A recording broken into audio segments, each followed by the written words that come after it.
你相信这个世界上有灵异事件吗？欢迎收听由怪谈传说为您演播的惊悚故事。西门町，台北最为热闹的商业区之一，白天熙熙攘攘，车水马龙，各种店铺的招牌五光十色，吸引着成群的游客与购物者。然而，当夜幕降临，霓虹灯在湿润的空气中投下了斑驳的光影，繁华的街道渐渐被一层诡异的氛围笼罩。你准备好看完这个故事了吗？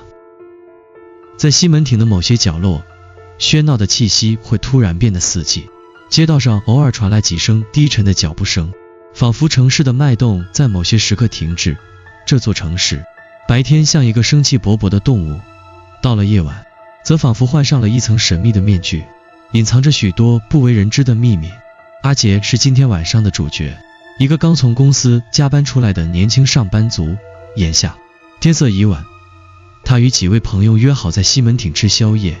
虽然忙碌的工作让阿杰感到疲惫不堪，但他总是很享受与朋友们的相聚，尤其是在这个热闹的商业区，灯火通明的街头似乎能暂时将他从工作的压力中解脱出来。然而这一夜，阿杰的心情却与平日不同，街头的霓虹灯光照得他眼花缭乱，喧嚣的环境也让他感到一丝莫名的焦虑。他不禁轻轻皱了皱眉，意识到这种感觉并不常有。其实他并不习惯这种环境，白天的西门町无论如何都能让人感到活力和兴奋，但一到夜晚，他便开始感觉到一种隐约的不安。你怎么了？今天心情不好？阿华，阿杰的朋友，不经意间打断了他的思绪。阿杰抬起头，勉强笑了笑，没事，只是有点累。他并不想把这种莫名的焦虑告诉别人，毕竟西门町的夜晚似乎总给人一种压抑感，一种看不见的孤独感，仿佛置身于人群中，却永远无法真正融入。他加快了步伐，跟上了朋友们的脚步。街头的各种小吃摊，五光十色的店面霓虹，让他暂时忘记了心头的沉重。然而当他们转进了一条小巷时，那种让人心悸的感觉又悄然回来了。这条巷子比他记忆中的更加幽暗，路灯的光线显得有些昏暗，周围几乎没有人走动。阿杰一时间感觉空气也变得凝重起来，沉闷的气氛让他不禁加快了脚步。这条巷子挺安静的，阿华说，语气有些不自觉的轻松。阿杰没有回答，只是下意识地环顾四周。这里似乎和白天的西门町截然不同，周围的建筑低矮，仿佛被时间遗忘了。他突然觉得自己像是走进了一个不同的世界，一个与现代西门町格格不入的地方。就在这时，阿杰的手机突然震动了一下，他拿出手机看了看屏幕，原来是他母亲发来的一条消息，问他晚上几点回家。妈，今晚有点晚，先吃点东西，明天回去。阿杰快速地回了一条消息，心中却莫名觉得不安。他将手机放回口袋，突然一个声音从巷子深处传来，是哭声。阿杰下意识地停住了脚步，听觉被这低沉的声音抓住了。那声音像是从远处传来的，萦绕在空气中，不大不小，却异常清晰。那是一个女人的哭泣声，悲伤而无助。阿华显然没有听见，他继续往前走。阿杰本能地想转头去看，但心头的紧张让他迟疑了片刻。那哭泣声渐渐变得模糊，像是有某种力量从远处吸引着他，让他不由自主地走进了声音的源头。阿杰，你怎么了？阿华转头看向他，眼中带着疑惑。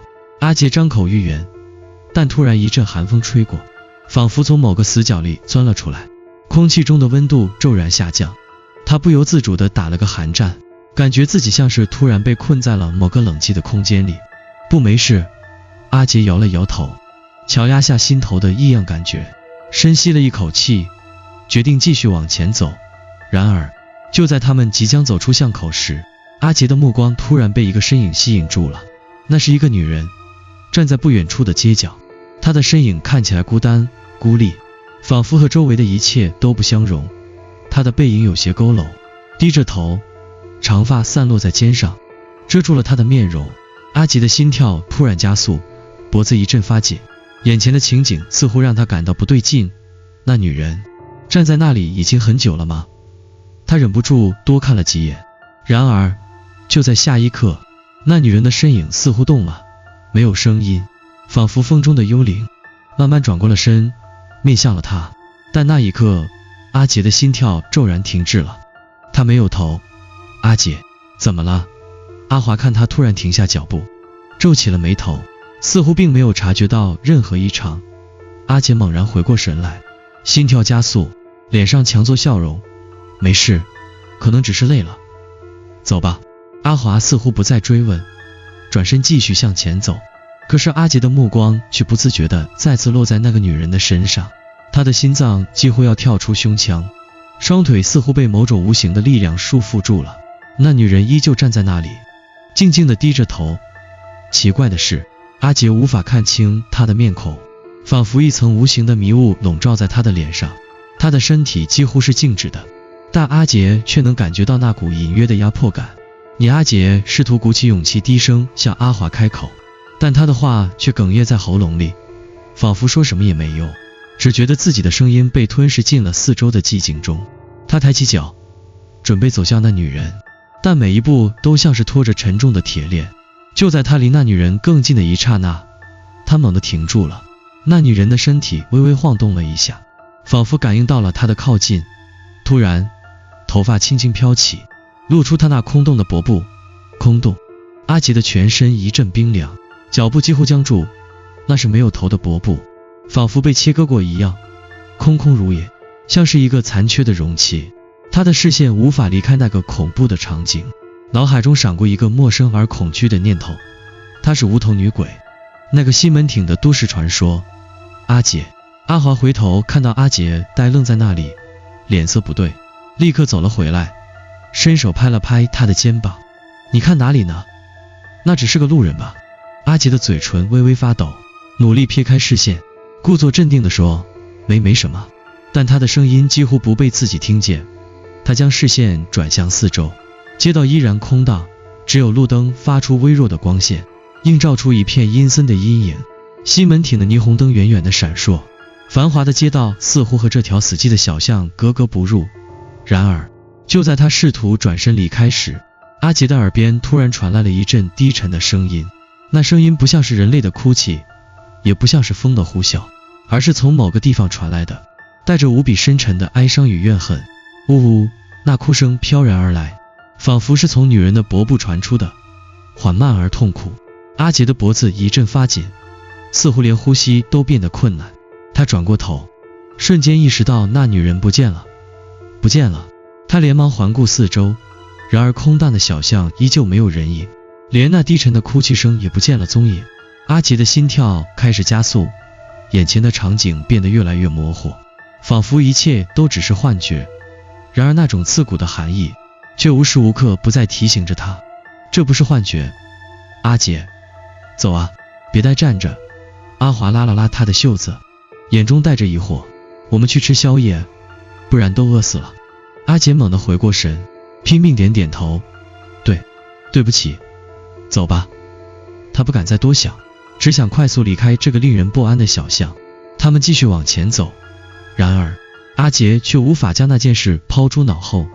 随着他们越来越远，那女人的身影再次浮现脑海，那张空洞的脖子，还有那低沉的哭泣声，仿佛深深地烙印在了他的心底。阿杰和阿华从那条阴暗的小巷走出来，回到了热闹的街道。霓虹灯的光线在空中交织，五光十色的招牌让人几乎失去方向感。街上的人们依然熙熙攘攘，似乎什么都没有改变。然而阿杰的心情却越来越沉重，他不再关心周围的热闹，内心的焦虑和不安让他变得异常敏感。西门町的街头在他眼里变得愈发陌生，甚至有些扭曲。人群的嘈杂声不再那么轻松，而是如同压迫的巨大声音，在他耳边回响。每一声脚步，每一个笑声，都像是从远处传来的回音，让他的心跳加速，仿佛身处在一个与现实世界隔绝的空间。阿杰，你到底怎么了？阿华似乎察觉到他的异常，转过身，目光中带着些许不解。阿杰强作笑颜，没事，可能真的累了。他感到自己的声音有些虚弱，心底却有一个声音不停地在提醒他，这并非幻觉，那个女人，那个无头的女人，是真实存在的。他紧张地环顾四周，眼神始终落在路边的小店和行人身上，每个人似乎都没有注意到他此刻的变化。那些步伐匆匆的人们，无论男女，都在追求着自己的目的，不知不觉间，周围的环境开始变得模糊不清，仿佛时间在此刻停滞了。走着走着，阿杰突然意识到，他好像走错了路。他不记得自己已经经过这条街道多少次，然而现在，他却感觉到一种极为强烈的陌生感。这条街道上的建筑、店面，都与他记忆中的样子不同了。原本熟悉的标志性建筑仿佛变了模样，商店的招牌也在渐渐模糊。你看，那个店好像关了。阿华指着前方的一家餐厅，说：“我以前见过这家店，今天怎么没人了？”阿杰随意地看了一眼，但他并没有说话，反而他的目光停留在了前方的一家旧书店上。这家书店并不起眼，它藏在一条偏僻的小巷里，门口的招牌已经锈迹斑斑，显然许久没有人打理。可是阿杰的心中却突兀地冒出了一个念头，他好像记得这家书店曾经在这里看到过一些让人不安的东西。我们进去看看吧。阿杰突然开口，语气中有一丝不由自主的急迫。阿华有些惊讶，你想去这家书店？这看起来有点怪。阿杰顿了顿，深吸一口气，不，没事，我只是觉得挺有意思的。他并不想让阿华多想，快速向前走去。阿华似乎并没有怀疑什么，依旧跟在他身后。书店的门是虚掩着的，阿杰推门而入，门口的铃铛发出清脆的响声，空气中弥漫着一股发霉的书香味。阳光透过窗户洒进来，映照在尘土飞扬的书架上，空气显得格外沉闷。阿杰的心情突然变得更加压抑，这里的一切都带着一股让人不安的气息，仿佛是一座遗弃的时间遗址，封存了过去的一切。书架上的书堆积如山，有的甚至已经破旧不堪。阿杰走到书架前，随手拿起一本封面褪色的书，他没有翻开，而是随意地放在手中。就在这时，他突然注意到书架旁边有一个古老的相框，里面是一张模糊的黑白照片。照片中的女人站在一个古老的街道旁，身穿传统的衣服，头发高高盘起，面容清晰可见。但令阿杰感到不对劲的是，她的脖子完全没有任何头发的痕迹，空荡荡的。他突然感到一阵头晕，手里的书不知何时已滑落到地上。他强迫自己冷静下来，弯下腰捡起那本书，迅速将照片从视线中移开。阿杰，阿华的声音从后面传来，打断了他的思绪。你看这个。阿华手里拿着一本封面破旧的笔记本，翻开第一页，露出一行字：无头女鬼。阿杰的心脏瞬间一沉，脑海中不自觉地浮现出刚才看到的那张照片。他走过去，站在阿华身后，看到那一页上写满了字迹潦草的文字，内容似乎讲述了西门町的无头女鬼的传说，每一个字仿佛都在加深他内心的恐惧。就在阿杰准备去触碰那页纸时，突然他听到了一个声音从书店的深处传来。呜，那声音低沉而凄凉，像是从地下传来的。阿杰猛地转过头，眼神充满了恐惧。阿杰，听见了吗？阿华的声音突然变得异常低沉，带着一丝不安。他的目光死死盯着书店的深处。你不觉得那声音越来越近了吗？阿杰没有回答，他的视线紧紧锁定在那个充满灰尘的相框上。照片中的女人似乎又变得活灵活现，空洞的脖部深深吸引着他的注意。他的脑海里仿佛有某个声音在呼唤他，告诉他必须离开这里。可是他却像是被某种力量困住了，无法动弹。阿华，我们走。阿杰终于开口，声音低沉而急切。我觉得这里不对劲。但阿华似乎并没有注意到他的话，他的目光仍然停留在那本笔记本上，嘴唇微微张开，仿佛在低声念着上面的文字。西门町的无头女鬼生前遭遇了极大的痛苦，每当夜幕降临，便会在这个地方徘徊，寻找她失去的头颅。阿华读到了一段，突然停住，回头看着阿杰，眼中有一种难以言喻的恐惧。阿杰，这个传说好像是真的。阿杰的心一沉，目光不由自主地扫向周围，那本破旧的笔记本上写着的文字让他浑身一阵寒意，仿佛有某种无法言喻的力量正在从纸页中蔓延开来，围绕着他们。我们走，阿杰再次催促道。这一次，他已经不再关心阿华是否相信，他只想尽快离开这个地方。然而，就在他们准备离开时，那声音再次响起了，变得更加清晰。呜呜，它就像是从书架的缝隙中传出来的，越来越接近，越来越真实，仿佛无头女鬼正缓缓走向他们。阿杰猛地回头，惊恐地看向声音传来的方向。那本笔记本上突然有血迹渗透出来，逐渐染红了纸面，那血迹像是活了一样，缓缓扩散，蔓延到整个页面上。这不可能！阿杰的声音几乎颤抖了起来，他强迫自己将目光从血迹中移开，回头看向阿华，可是他看到的却是另一个让他毛骨悚然的景象。阿华的脸色苍白，眼中满是恐惧，双手紧紧抓住笔记本，仿佛有什么东西把他牢牢禁锢在那里。阿华！阿杰大喊一声，几乎是冲过去抓住他的肩膀。阿华，你怎么了？阿华没有回应，他的眼神变得空洞，仿佛完全失去了意识。他的嘴唇微微颤抖，发出一些无意义的声音。他找到了。阿杰愣住了，不知所措地看着他的朋友。突然间，一股刺骨的寒意从阿华的身上散发出来，仿佛是被某种冷冽的气息吞噬了。他找到了。阿华的声音越来越低，越来越模糊，直到最终彻底消失。就在这一刻，阿杰的心中突然涌起一股剧烈的恐惧感。他回头看了一眼那本笔记本，那些写着传说的文字似乎变得越来越模糊，血迹却愈加浓重，仿佛那些文字正在被血液吞噬，化为一片模糊的红色。他来了。这声音不是阿华发出的，而是从阿杰的身后传来的。他的心猛地一跳，身体本能地转过身，眼前的景象几乎让他丧失理智。那女人，无头女鬼，正站在书店的门口，脸上没有任何表情，空洞的脖部正在喷涌出血液，血液从她的脖间喷射而出，像是一条鲜红的河流，流过她的身体，滴落在地面上。她的手臂缓缓抬起，指向了阿杰。呜呜呜，低沉的哭泣声再次响起。这一次，阿杰可以清楚地听见那声音中的痛苦与怨恨。无头女鬼的眼睛仿佛直视着他，仿佛要把他吸入他的深渊。阿杰的脑袋一片空白，所有的理智似乎都被这一刻的恐惧吞噬了。他想逃，却发现自己的双腿像是被石块压住了，动弹不得。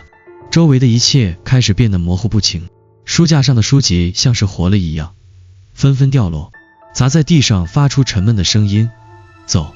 阿杰几乎是冲着阿华大喊，但他已经不再是他认识的朋友。阿华的眼神空洞，仿佛陷入了深深的迷离中。无头女鬼渐渐逼近，阿杰终于突破了内心的恐惧，本能的转身朝门口跑去。他没有回头，只是拼命地跑着，跑得几乎要失去理智，每一步都像是踩在冰冷的空气中。